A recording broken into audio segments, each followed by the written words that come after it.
Hi there. My name is Teresa Anderson, and I'm an intuitive spiritual guide and teacher.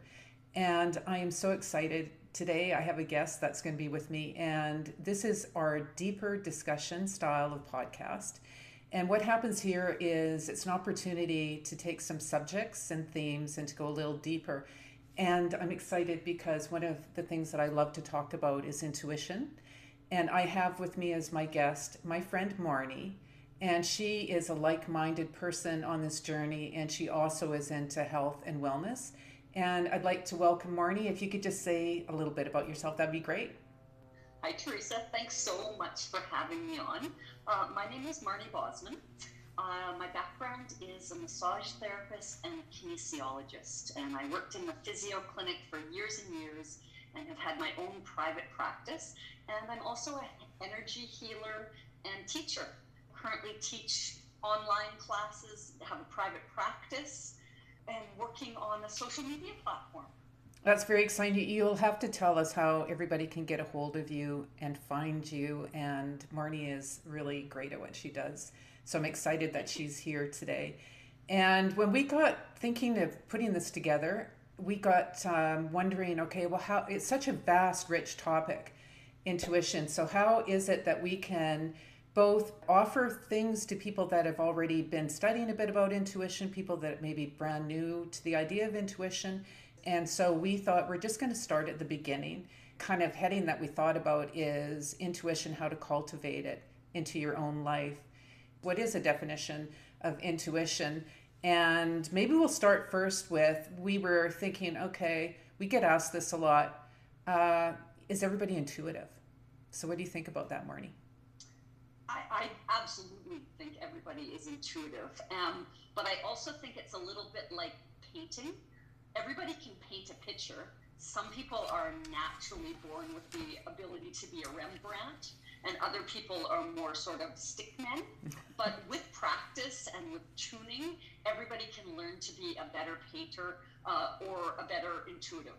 And so, really, it's all about practice and listening and uh, I also teach hula hooping lessons, Teresa, and I always say to the women that come to my hula hooping, you only look hot and sexy after you've done the move 1,000 times. And I actually think intuition is the same thing. You only get really good at it once you've practiced it about 1,000 times. I agree. I How about, think, how about you? yeah, I do. I think absolutely everybody's intuitive. I think it's kind of funny sometimes when I hear people look to other people outside of themselves and go, oh, that person's really intuitive. I wished I was more like that. And when you kind of put that onto someone else, bring back that gold because everybody's intuitive. And we do have, it's a skill set and you do have to kind of really work it. And when I first got going on intuition, like I started to learn about, okay, well, animals, you hear about that, horrible tsunami that happened 15 years ago. I think it was in and around that time. And they moved to higher ground and their intuition kicked in. And it was way before people were paying attention to what was coming at them, literally the tsunami. So we can really remember there's times in our life when we have been extremely intuitive and we have welcomed that intuition, as in we had a gut reaction and then we totally went with it. But I would say for people, whether you're kind of already learning about intuition or you're brand new to it, that absolutely it's for everybody. Don't ever believe if someone says it's only for X, Y, and Z and it doesn't belong to you. It belongs to all of us. And the benefits are huge because there's this wise inner piece of ourselves that wants to communicate. And I think the more that you practice, the more that the universe is going to say, hot diggity dog, we have a live one here. And then you start to get more of these hits and nudges.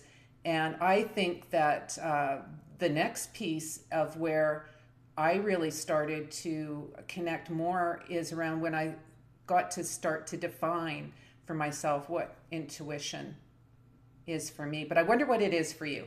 So, my definition of intuition would be, I think, alignment. When you are aligned with your inner being, aligned with who you truly are, with your authenticity, that is where intuition hits you best. I believe that the frequency that you put out into the world is the frequency that you get back.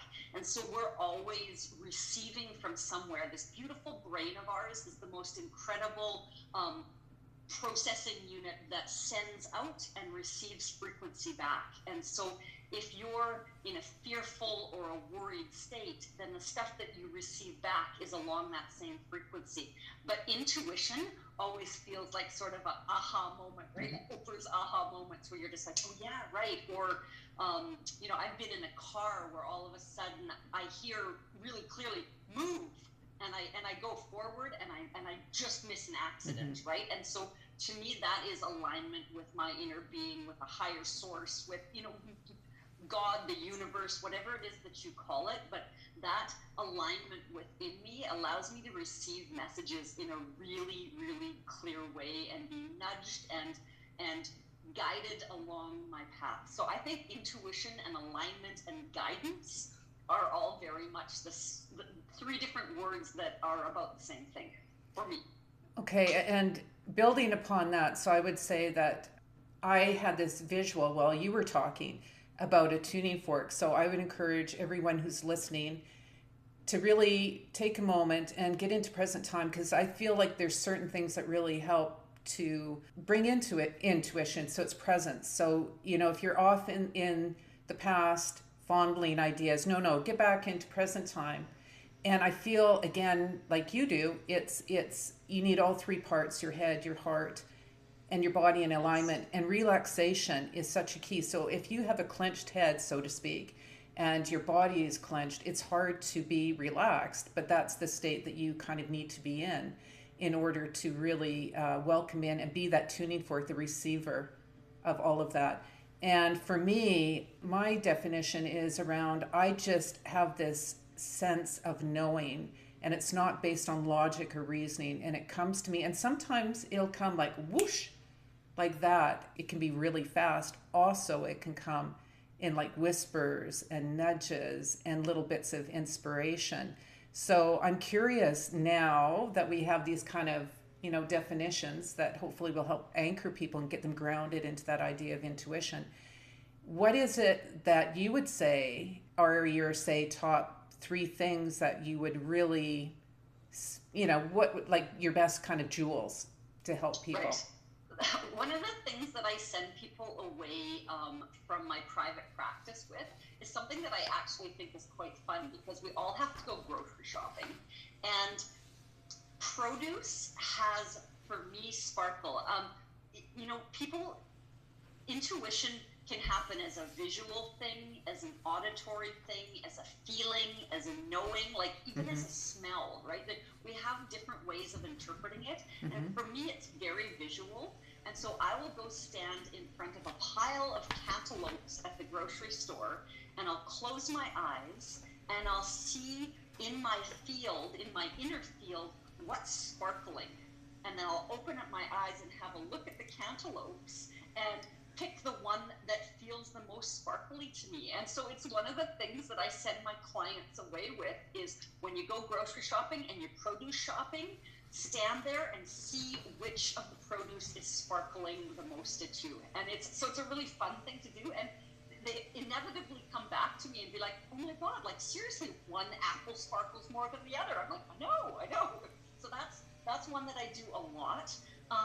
The other one is watching for signs in your environment. So there's a couple of books, one about what numbers mean. There's a spirit animal book about what animals mean. And so when a butterfly flies by, and to you a butterfly always signifies that your grandma is visiting you, then I always think of that as a cell phone ring. And then stop, have a look around your environment, and see if there's any other messages, or if you're in your car and a song comes on the radio and it totally reminds you of your brother who has passed away, then have a look around your environment and see what else, or listen to the words of the song and see what they're telling you. Because most people get a little spark of intuition or a little spark of knowing that their guide is around, and then they take their frequency down into sadness. Like they'll be like, there's my brother's song,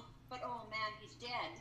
But his frequency is way up here. And so if you stay up here, you have all of this access to the message that he's trying to send to you.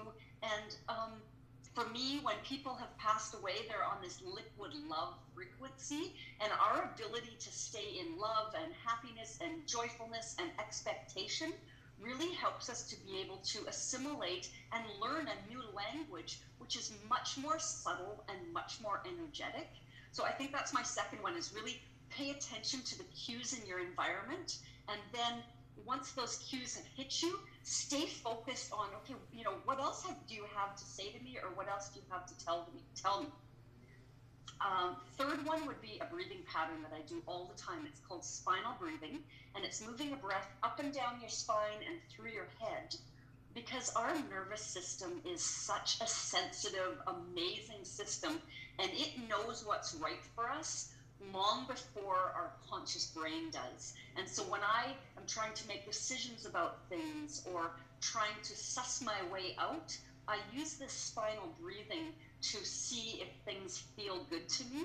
And I'm happy at the end of this, we're both going to do a little bit of a practical thing, and I'll teach you guys how to spinal breathe. But I think that those would be my top three: picking vegetables, watching your environment, and using a breath pattern.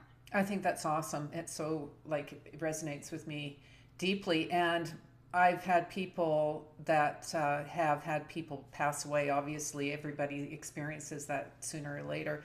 And just being open and curious, because I think too that with intuition, it's like if we want a sign and we get a sign, some people get a little spooked by that, and then they kind of, shut down that opening to being receiving. And also, sometimes I think if people are wanting guidance, they get guidance. But if it's not the guidance they're looking for, they go, I didn't get guidance. Yeah, totally. Right? Totally. I am totally, like, I do that, right? My brother will talk directly to me, and then I ignore him, and he's always like, you're so stubborn. I don't want anyone telling me what to do, even dead guys. Yeah, that's what's funny. I mean, we could have a whole topic about the spiritual pieces and accessing that. I love that. So there's so many different things that we can explore. I love it. And when I was thinking about when I started to really consciously work on developing my intuition, I think that's the key word, conscious. Like, you set an intention. And when you set an intention, it's almost like it's an invitation to be more receptive. And I also feel that if you are frustrated, and this might be a little later on once you start experimenting, feeling more comfortable, or if you're already comfortable with your intuition, it's when you are faced with a difficult situation.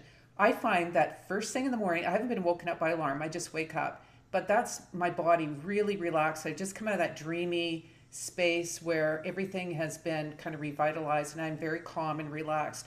So I might bring up the idea of how's my day looking going forward. So I might do a mental review of what's maybe coming up, and then I'll kind of look, is any piece of this day looking stressful, or is there something frustrating or challenging?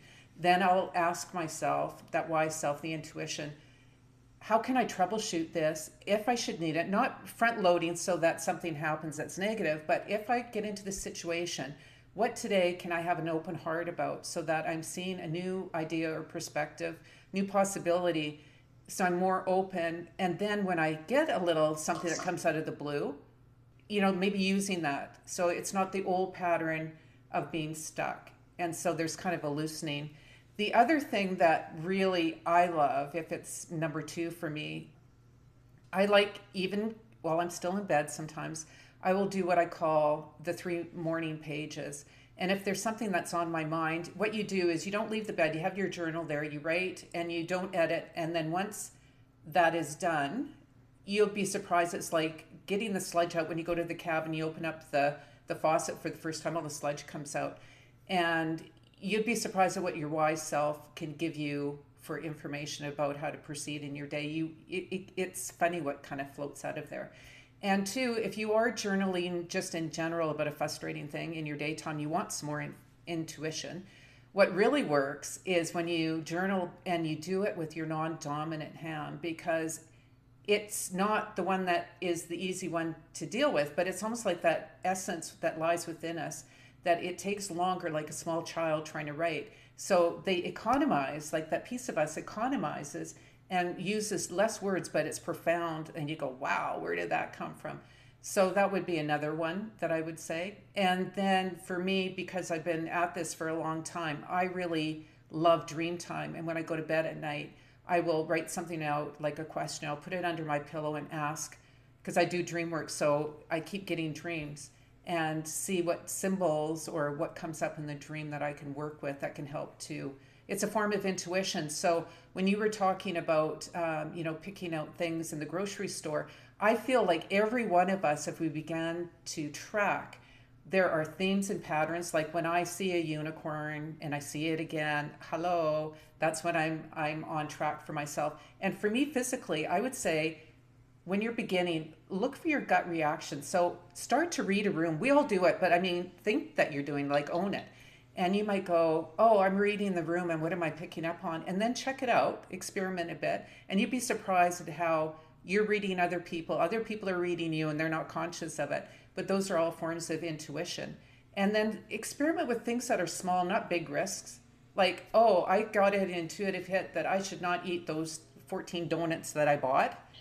So your intuition speaking to you, but can you pick up what it's putting down? And it could make your life easier if you made a small change versus forget the supersizing of intuition. Like, just, try and experiment. So those are some of the things I was thinking of. And I'm excited to hear about your spiral breathing because I haven't had the luxury of learning that yet from you. So I'm excited.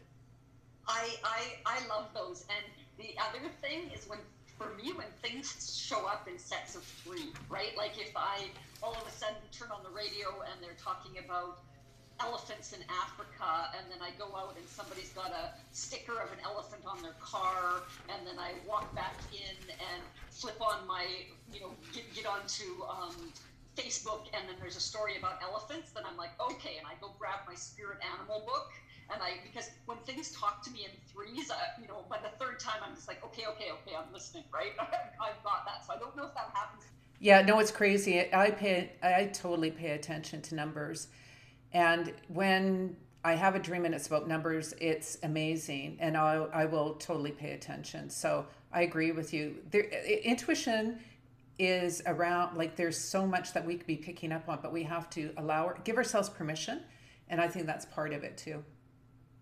Absolutely. And, we have such a vast energy bubble that sits around us. Like if it's healthy and going really well, it goes out past your outstretched hands. Like that's how big your energy bubble is. And so really, like when you talked about reading a room, I really love that because that's how I go to parties or dance. Well, not this year, but that's how I used to go to parties and dances is I walk in and I stand there and I look around and see who is the happiest person with the biggest energy field, who does the most laughing, and I go talk to them. Like That's smart. That's who I'm going to go interact with, right? Because I don't want to go talk to the grumpy guys. Yeah, Debbie Downer. Yeah.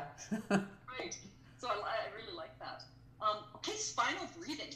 All right. So feet flat on the floor, and pull your bum muscle out of the way and out of the way so you can be up on those bumpy sits bones. Rise really tall through your spine and out through the top of your head.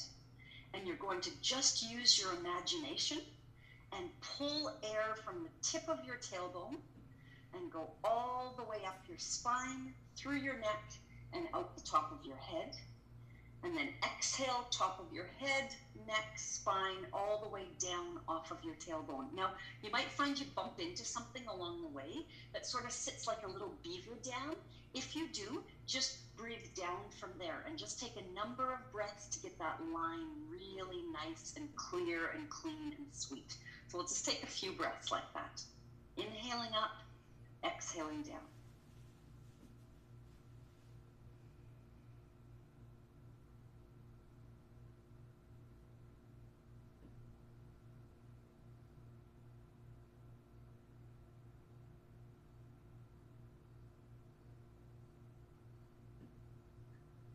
Okay, one more breath.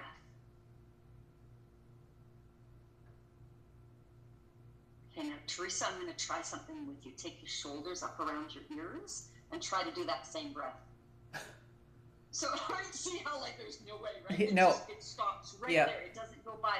So this is a really lovely thing to do as a posture check, because if you're holding your bum muscle tight or your hips tight or your shoulders tight, you cannot get air through that spinal column.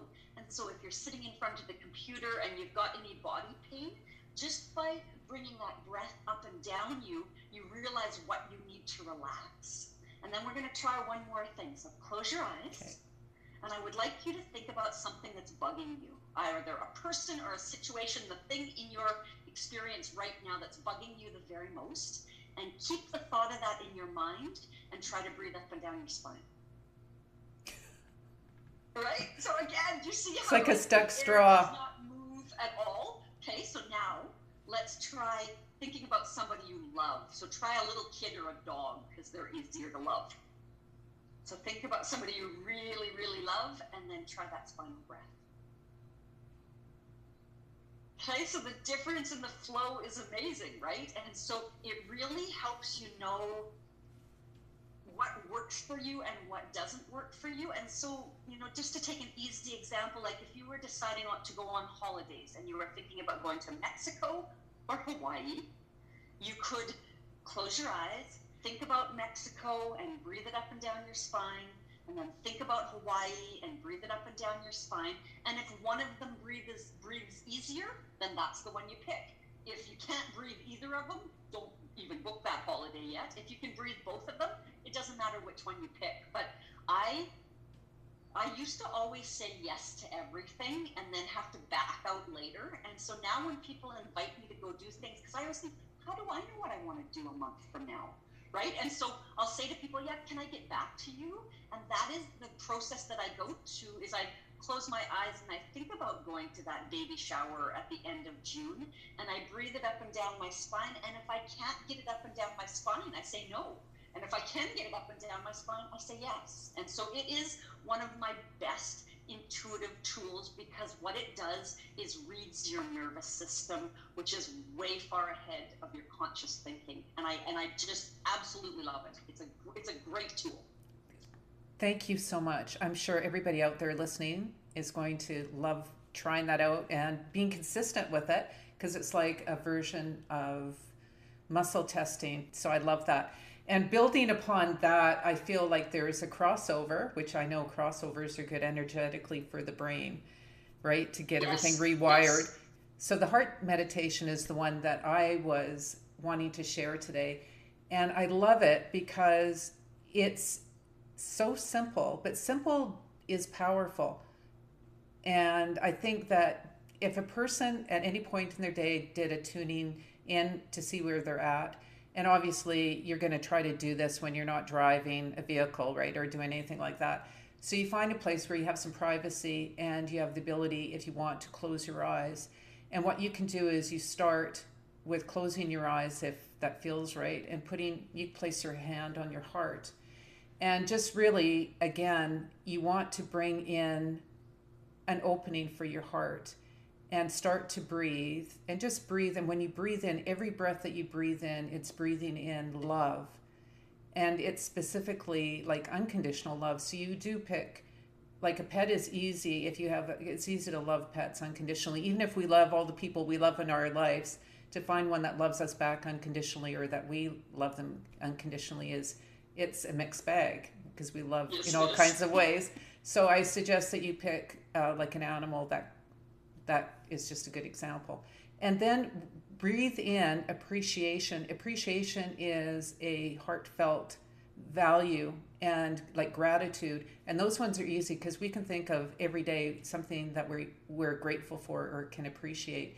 And every breath that you take in, so you breathe that in and it expands your heart, and you take that in for yourself. And when you breathe out, you can imagine that you are breathing out love to everybody and everything, with gratitude for what you are grateful for in your life.